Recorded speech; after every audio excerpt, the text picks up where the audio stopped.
Ассалаумағалейкум ардақты ағайын. Қазіргі таңда Қазақстанда кең тараған сөздердің бірі ислам және мұсылман.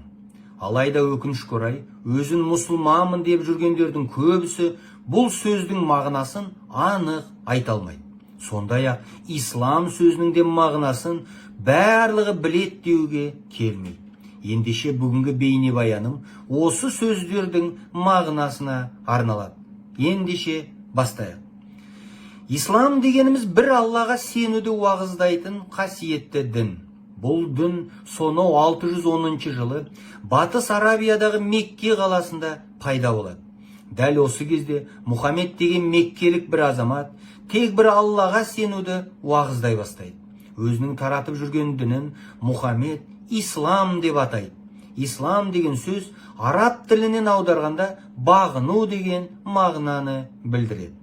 Мұхаммедтің артынан еріп, ислам дінін ұстанушыларды мұсылман, яғни Аллаға мойынсұнушылар деп атап кетеді.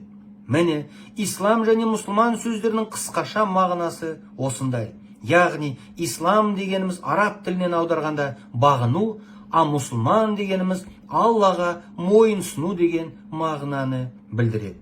Ендеше қияметте керек болатын осындай мәліметтерді ағайын біліп жүрейік. Және де осы бейнені барынша бөлесіп сауапқа ие болыңыздар.